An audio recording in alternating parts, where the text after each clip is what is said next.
Im Laufe der Dämmerwacht-Questline, egal ob ihr euch für die Vampire oder für die Dämmerwacht entscheidet, müsst ihr einen Weg finden, Seranas Schriftrolle der Alten zu lesen. Dafür müsst ihr einen Mottenpriester finden, Dexion Evicus, was ihr auch schafft. Liest er dann die Schriftrolle, erblindet er jedoch und trägt seitdem immer eine Augenbinde. Das fand ich nie wirklich geil und ich habe immer nach einem Weg gesucht, das zu verhindern.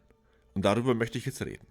Hi Leute, ich bin der Captain und bei mir gibt's alles rund um die geilsten Singleplayer-Games. Aktuell ist das Skyrim, es werden aber auch noch sehr viel weitere folgen, also bleibt gerne mit einem Abo am Start, wenn ihr da Bock drauf habt und ich würde sagen, wir starten direkt. Und zwar ist es so, dass die Augenklappe von Dexion eine eigene ID hat, wodurch man sie theoretisch mit der Konsole einfach wegcheaten kann. Das geht mit dem Code player.unequipitem 020047DA. Dann hat er sie zwar nicht mehr, das Problem ist aber, sie respawnt jedes Mal, wenn man den Bereich neu lädt. Es ist also keine Dauerlösung. Es gibt aber eine Dauerlösung.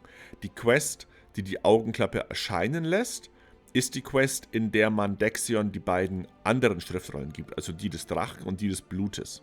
Und Dexion bekommt automatisch die Augenklappe, sobald man beide Schriftrollen hat und die Aufgabe bekommt, sie ihm zu geben.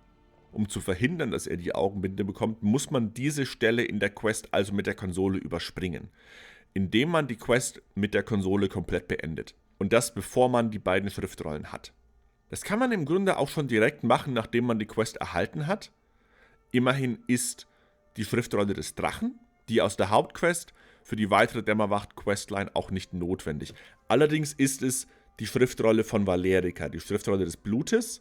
Die ist weiterhin notwendig und deswegen würde ich sagen, ist es am besten zuerst die Schriftrolle von Valerica zu finden, bevor man die Hauptquest abgeschlossen hat und dann die Quest mit der Konsole zu beenden.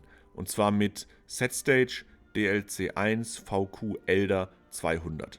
Dadurch wird die Quest beendet, man braucht die Schriftrolle des Drachen nicht mehr zu finden und es startet automatisch die Quest Unseen Visions, in der man die Schriftrolle des Blutes lesen muss. Und damit hat Dexion dauerhaft keine Augenbinde auf.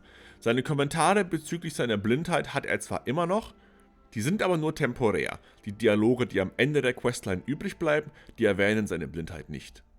Und er erwähnt sie auch nicht, wenn man ihn anspricht. Also würde ich sagen, das ist einigermaßen okay so. Und außerdem sieht es auch sehr viel cooler aus ohne Augenbinde, würde ich sagen. Und damit sind wir schon am Ende. Schreibt mir gerne in die Kommentare, was ihr von der Augenbinde haltet. Und ob ihr sie genauso nervig findet wie ich. Und ob ihr euch den Vampiren oder der Dämmerwacht angeschlossen habt. Und dann würde ich sagen, wir sehen uns bald wieder. Macht's gut. Bis dahin.